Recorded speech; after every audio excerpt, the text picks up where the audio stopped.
आम्ही कधी खालच्या पातळीला जाऊन राजकारण केलेलं नाही आणि कदापि करणार नाही.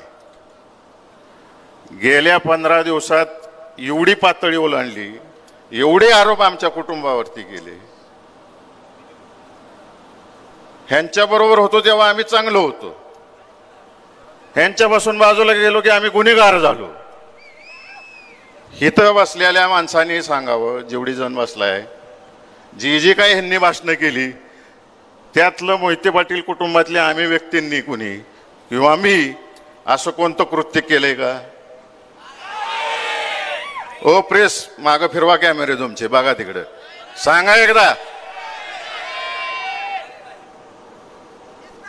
वाटेल ते बोलायचं. अशा पद्धतीचं तीन जण आहेत चांडाळ चौकडी. एक अमरावतीवरून आणले, त्याचं नाव श्रीकांत भारती, दुसरं निंबाळकर फलटणचं, आणि तिसरं ते घाटावरचं गोरे साहेब. हे आमच्या मोठ्या बंधूंच्या नेत्याला उठवायला सागर बंगल्यावर सकाळी 6 वाजता हजर असतात आणि रात्री झोपवायला पण असतात. भारतीय जनता पार्टीतली सगळी नेते मंडळी वैतागलीत, ही सोडतच नाहीत, घराडा घालून बसलेले असतात. ह्यांच्यावर किती गुन्हे दाखल आहेत दोघांवरती. ह्यांनी लपवलं, निवडणूक आयोगाच्या ऍफिडेव्हिट मध्ये लपवलंय. इलेक्शन होऊ द्या, सगळं बाहेर काढतो यांचं मी.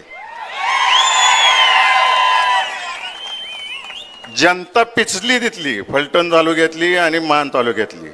मी त्यांना सांगितलंय, अख्खा माळशिरस तालुका आणि मोहिते पाटील कुटुंब तुमच्या सगळ्यांच्या मागे, चिंता करू नका तुम्ही.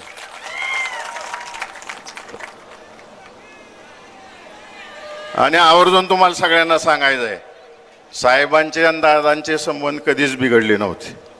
दादा राष्ट्रवादीच होते, आम्ही फक्त दादांच्या बरोबर गेलतो, रणजितदादांबरोबर, आणि दादा अजून राष्ट्रवादीत आहेत. आणि वर्षातनं अनेक वेळा एकमेकाला भेटत होते आणि सगळ्या गोष्टींवर चर्चा करत होते.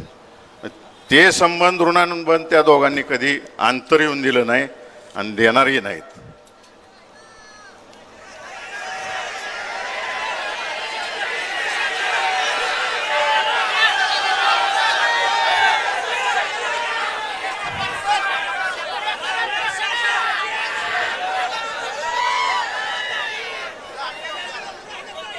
आता आपल्याला एकच गोष्ट करायची, त्याच्यावर येतोय, सगळ्यांवरच येतोय मी.